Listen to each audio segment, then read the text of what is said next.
नमस्कार साथियों, सार्थक पहल बदलाव हमसे है। मैं पुनः एक बार स्वागत है। और आज हम पढ़ेंगे भारत शासन अधिनियम 1935।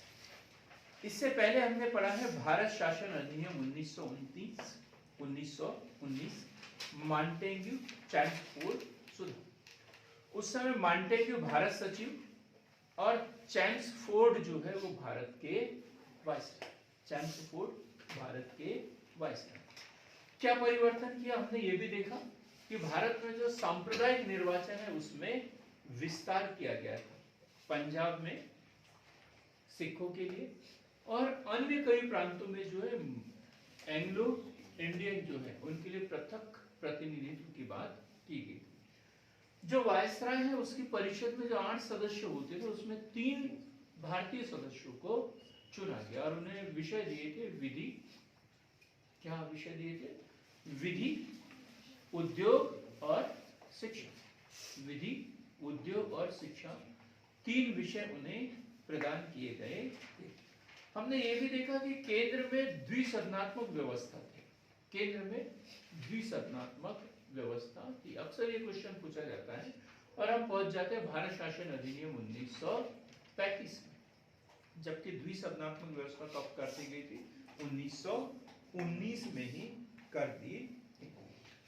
केंद्र में प्रांतों में द्वैध शासन कब लागू किया गया था? भारत शासन अधिनियम 1919। केंद्र में प्रांतों में द्वैध शासन 1919 में लागू किया गया था। और अब हम पढ़ेंगे कि 1935 में जो है प्रांतों का द्वैध शासन केंद्र में लागू कर दिया था। प्रांतों में समाप्त कर दिया, केंद्र में लागू कर दिया गया था। तो हम पढ़ रहे भारत शासन अधिनियम 1935। पिछले वीडियो में हम एक बात बताना भूल गए थे कि जो मॉन्टेग्यू चैम्सफोर्ड सुधा या भारत शासन अधिनियम 1919 कब लागू किया गया था? 1 जनवरी 1921। 1 जनवरी 1921 को उसे लागू किया गया था। एक समिति थी अनूप कुमार, उसमें भारतीय सदस्य कौन थे उसमें? हम तो कहना पढ़ने के लिए नहीं आते, यहाँ अपने दांतों का एडवर्टाइजमेंट करने के लिए आते हैं। भारत शासन अधिनियम 1935, इसमें भाग थे 14। भाग कितने थे? 14। भाग कितने थे? 14। धाराएं 321। धाराएं कितनी थी इसमें? 321। प्री के लिए महत्वपूर्ण क्वेश्चन, मेंस के लिए भी क्वेश्चन बन सकता है। और अनुसूची कितनी थी? अनुसूचियां कितनी थी? 10। 10 अनुसूचियां इसमें थी। 10। कितनी अनुसूची? 10। भारतीय संविधान पर सर्वाधिक प्रभाव की पॉइंट बताया था मैंने। भारतीय संविधान पर सर्वाधिक प्रभाव। कितना प्रभाव था? अब हम जब भारत में संविधान सभा का गठन पढ़ेंगे और उन्होंने भारत का संविधान कैसे निर्माण किया तो वो उस समय हम उसको देखेंगे। भारत में संघात्मक शासन। भारत में संघात्मक शासन की बात। संघात्मक शासन की बात क्या होता है? संघात्मक शासन जो हमारी रियासतें थी उनको भी बोला था कि वो भारतीय संघ में शामिल हो जाए। तो इस तरीके से क्या हो जाएगा? राज्यों का संघ जो है रियासतों का संघ बन जाएगा। ढेर सारे उनको प्रावधान दिए गए कि तुम्हें हम ये देंगे, तुम्हें वो देंगे। लेकिन उस समय के राजा महाराजाओं के शौक बड़े अजीब से रहते थे। तो कोई हाथियों पे बैठकर चलना, ये करना, वो करना, अजीबो गरीब शौक उनके। और वो चाहते थे कि यदि हम ब्रिटिश इस संघ में शामिल हो जाएंगे तो हमें फिर ये शौक पानी करने का मौका नहीं मिलेगा। तो ये बात भर की थी, लेकिन संघात्मक शासन लागू नहीं हुआ था क्योंकि भारतीय रियासतों के जो मालिक थे उन्होंने इसे स्वीकार नहीं किया था। तो बस ये प्रावधान भर था, संघात्मक शासन की बात की थी। संघात्मक। जबकि द्विसदनात्मक व्यवस्था कब कर दी थी? 1919 में। और 1935 में क्या किया था, संघात्मक शासन या सरकार की स्थापना। और इसमें दो तरीके के प्रांत थे, दो तरीके के प्रांत थे इसमें संघात्मक शासन में। एक थे ब्रिटिश भारतीय प्रांत, ब्रिटिश भारतीय प्रांत जिसमें चुनाव होते थे, 11 प्रांत हुआ करते थे। और दूसरा भारतीय रियासतें, भारतीय रियासतें जो लगभग 600 थी, 562 या उससे अधिक रियासतें उस समय छोटी बड़ी भारत में हुआ करती थी। दूसरी बात क्या, प्रांतों का द्वैध शासन समाप्त कर उसे केंद्र में लागू कर दिया गया, केंद्र में लागू कर दिया। प्रांतों का द्वैध शासन समाप्त कर उसे केंद्र में द्वैध शासन की स्थापना कर दी गई। कैसे कर दी गई, प्रियंका बताओ। 1919 में प्रांतों में द्वैध शासन था, किस तरीके से था? सर प्रांतों में मतलब स्टेट वाइज था और फिर उसको बोलना जरूरी नहीं है, पता है तो बोलना है, नहीं तो नहीं। तो बस बात खत्म हो गई। रवि सर आप बोलो, क्यों नहीं पता है? यही बैठे हो, अभी पढ़ा, पता तो होना चाहिए। घर नहीं जाने दूंगा नहीं तो, पता नहीं होगा तो। आप बोलो। दो भागों में विभक्त था। दो भागों में, विषय को दो भागों में बांटा गया था, हस्तांतरित और आरक्षित। यही तो है द्वैध शासन, यही है द्वैध शासन। कान गरम हो गए होंगे सबके एकदम। तो इतने सरल क्वेश्चन का जवाब नहीं दे पाते हैं तो कैसी, कितनी, क्या बोलना चाहिए? सर द्वैध शासन तो राज्य में, हाँ, मतलब केंद्र में स्थापित किया था और हाँ। जो प्रांत थे वहाँ पर स्वतंत्रता दी गई थी और उसके लिए उप गवर्नर की नियुक्ति करनी थी। मैं क्या क्वेश्चन पूछ रहा हूँ, प्रांतों में स्वतंत्रता, हम प्रांतों में जब 1919 में लागू किया था तब तो आप आए नहीं थे यहाँ पे, है ना? तो आधी रोटी पे दाल झेलने की बिल्कुल जरूरत नहीं है। मैंने आप लोगों से पूछा भी नहीं, मैंने उन लोगों से पूछा जो यहाँ पहले से बैठे हुए थे। प्रांतों में द्वैध शासन 1919 के अधिनियम के तहत किस तरीके से लागू किया गया था? सरल सा क्वेश्चन था। तो किस तरीके से लागू किया गया था? दो भागों में, हस्तांतरित और आरक्षित। आरक्षित विषय और हस्तांतरित विषय। द्वैध शासन हमने पहले भी पढ़ लिया कैसे, एक को अधिकार है जिम्मेदारी नहीं, और दूसरे को अधिकार है जिम्मेदारी है तो अधिकार नहीं। तो इस तरीके से कुछ महत्वपूर्ण विषय थे वो आरक्षित थे, जिनसे सरकार को आय प्राप्त होती थी वो अपने पास रखती है, और जिसमें जिम्मेदारियां थी वो हस्तांतरित करती भारतीय जो रियासती गवर्नर वगैरह होते थे, भारत के जो प्रतिनिधि होते थे उनके लिए। तो वही प्रक्रिया अब कहाँ लागू की गई?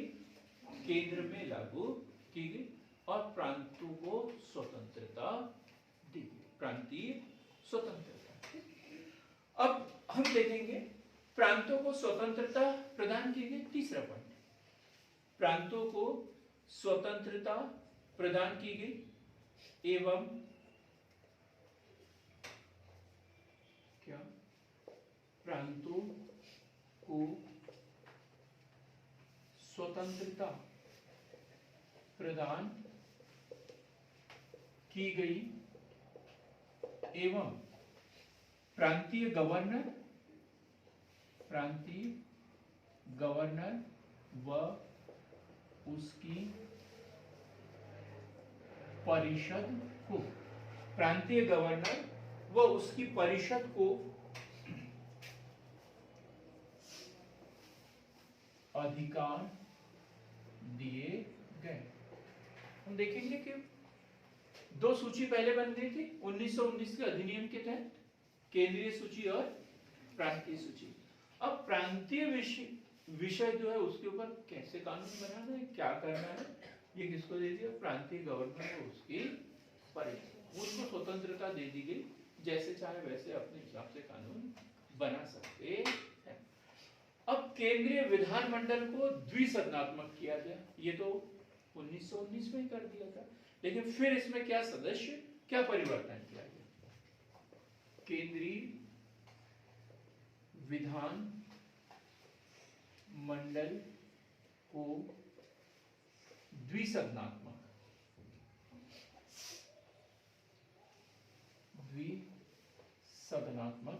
किया। अब इसमें दो सदन थे, तो पहला जो है राज्य परिषद,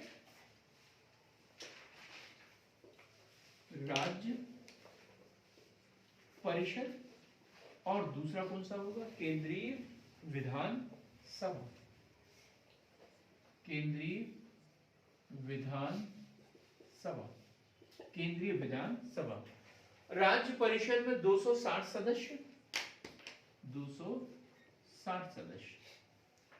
पहले कुछ मनोनीत सदस्य 15 वर्ष के लिए होते थे, लेकिन इसमें अब क्या कर दिया, सभी सदस्यों के लिए 5 वर्षीय कार्यकाल, 5 वर्षीय कार्यकाल, ठीक। और इसमें भी केंद्रीय विधानसभा में 375 सदस्य, और इसमें भी कार्यकाल कितना? 5 वर्षीय कार्यकाल। दोनों का कार्यकाल 5 वर्षीय है, फिर अंतर क्या है? अंतर क्या है इसमें? ये स्थायी सदन है और ये अस्थायी, क्योंकि ये 5 सदस्य एक साथ में पूरे बदल रहे क्या? नहीं, 2-2 वर्ष के अंतराल से वो सदस्य बदलते जाते थे, जैसे अभी राज्यसभा के बदलते हैं। और इसमें जो 5 वर्ष के बाद में पूरा बदल जाता था। और इसमें क्या, विघटन भी कर सकते थे। वायसराय जो है इस केंद्रीय विधानसभा का विघटन भी कर सकते थे।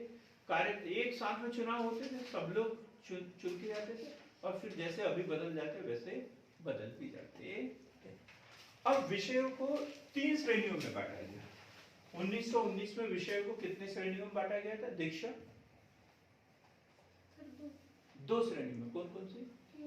केंद्र सूची और प्रांतीय सूची। केंद्र सूची और प्रांतीय सूची। तो यह विषयों को 3 श्रेणियों में बांटा गया। विषयों को 3 श्रेणियों में बांटा गया। विषयों को 3 श्रेणियों में बांटा गया। तो पहली है वो संघ सूची,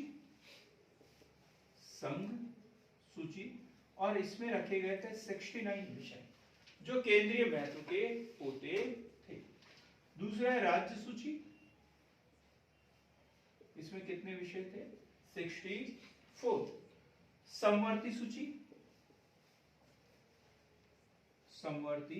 सूची, और इसमें थे 36। कितने विषय थे? 36। और फिर कुछ नए टॉपिक आ जाते थे, और इसे क्या बोलेंगे हम? अवशिष्ट विषय। ये किसके पास में होते थे? ये किसके पास में होते थे?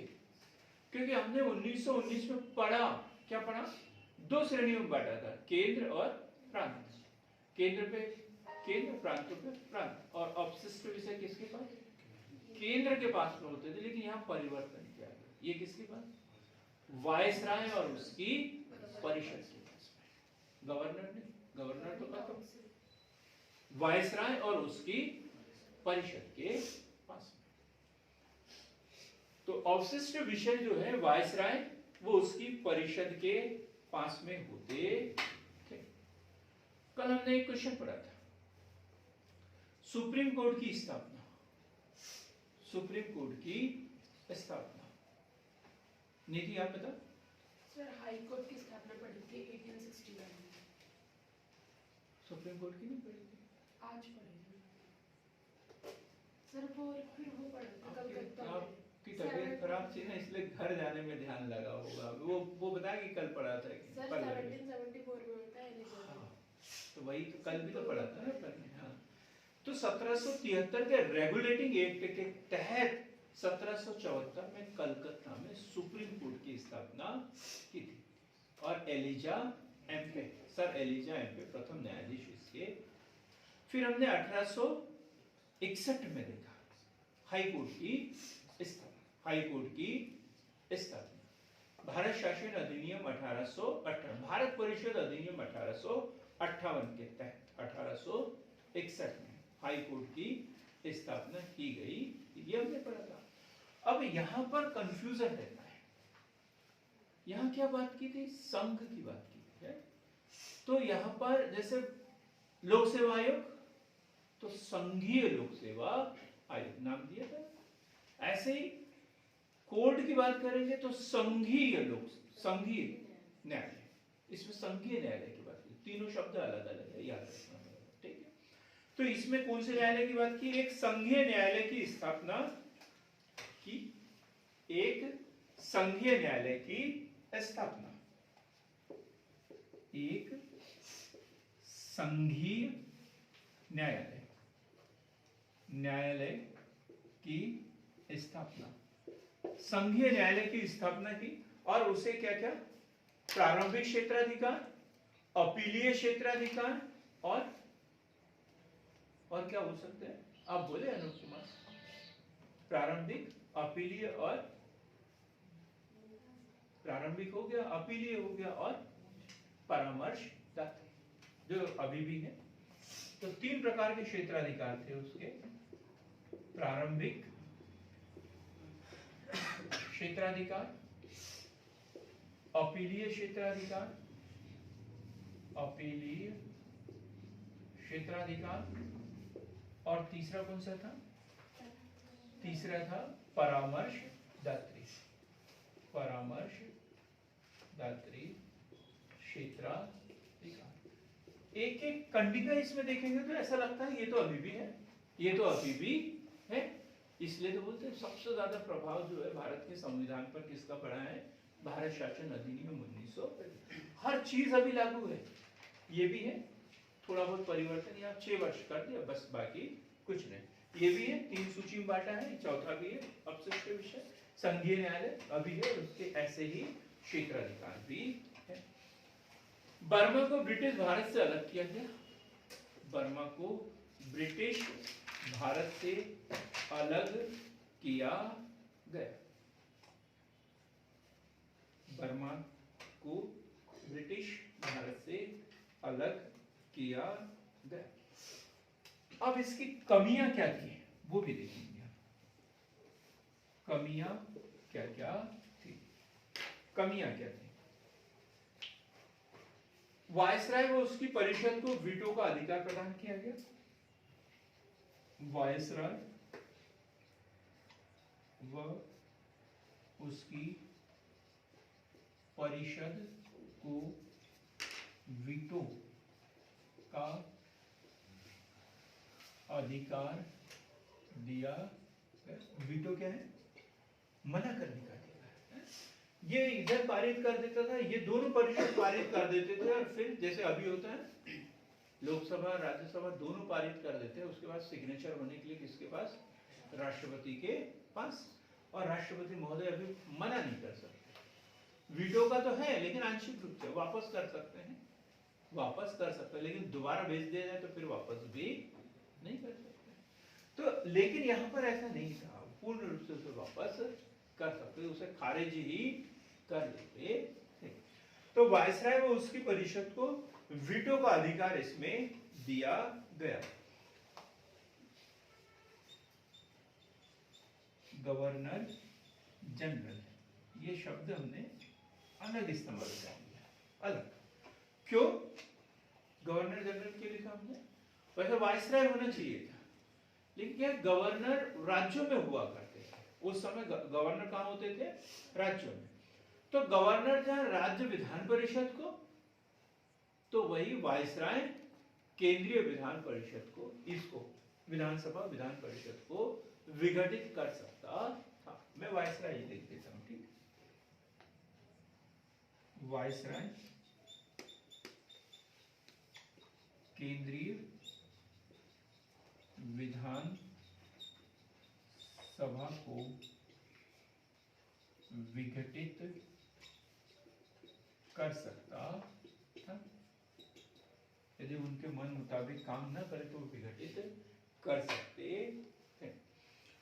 कोई भी विधेयक बिना वायसराय व कोई भी विधेयक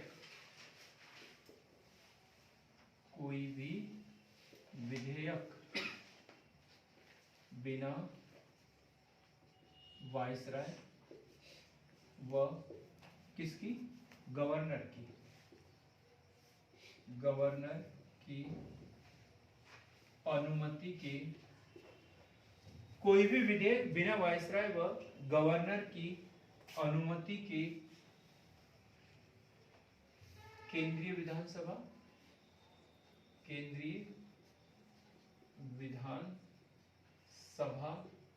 व राज्य विधानसभा में पेश नहीं कर सकते थे, प्रस्तुत नहीं कर सकते थे।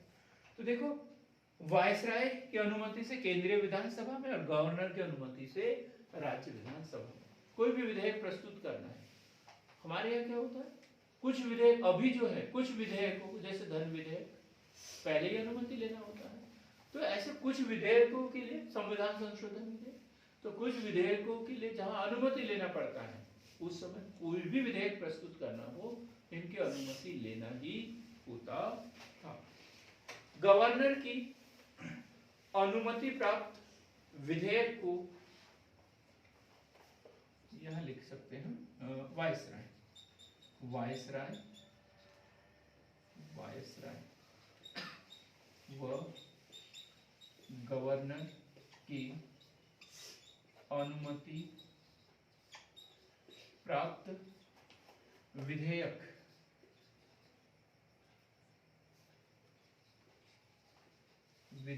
को कौन खारिज कर सकता है? कौन खारिज कर सकता है? भारत या फिर वो क्राउन भी कर सकता क्राउन है, क्राउन। तो क्या लिखा है इसमें, गवर्नर की अनुमति प्राप्त विधेयक को ब्रिटिश सम्राट अस्वीकृत कर सकता है। ये सब होने के बाद में भी ये अनुमति कहां से होती थी? वहीं से। कानून तभी बनता था जब ब्रिटिश सम्राट उसके ऊपर हस्ताक्षर करते थे।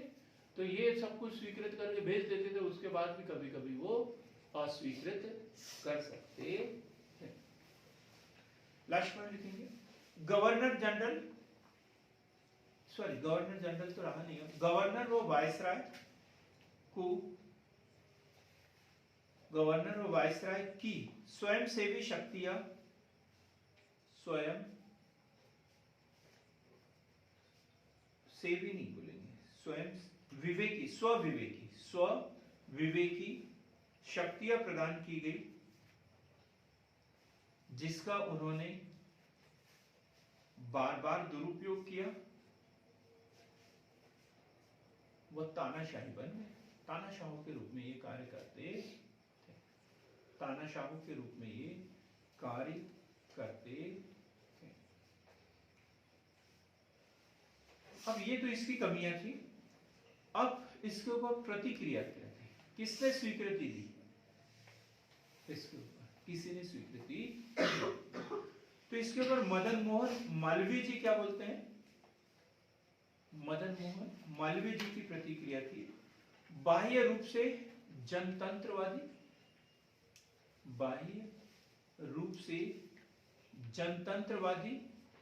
परंतु अंदर से पूर्ण रूप से खोखला। बाहर से तो लग रहा है, क्योंकि ऐसा लग रहा है कि कौन पारित कर रहा है? विधानसभा पारित कर रही है, केंद्रीय विधानसभा पारित कर रही है। लेकिन बाद में पता चलता है और गहन अध्ययन करते हैं, कोई भी विधेयक प्रस्तुत करना है तो कौन, किससे अनुमति लेना है? वायसराय से अनुमति लेना है। यहाँ से सब कुछ होने के बाद में भी ब्रिटिश सम्राट उसको निरस्त कर सकता है। तो भारतीयों से हमें बचाई क्या फिर? कुछ भी नहीं। तो क्या लिखा इन्होंने कि बाह्य रूप से कुछ जनतंत्रवादी, परंतु अंदर से पूर्ण रूप से खोखला। राजगोपालाचारी क्या बोलते हैं? राजगोपालाचारी बोलते हैं दोहरे शासन से भी बुरा, दोहरे शासन से भी बुरा। दोहरा शासन कब? 1765, जो बंगाल, बिहार, उड़ीसा में लॉर्ड क्लाइव के द्वारा लागू किया गया था।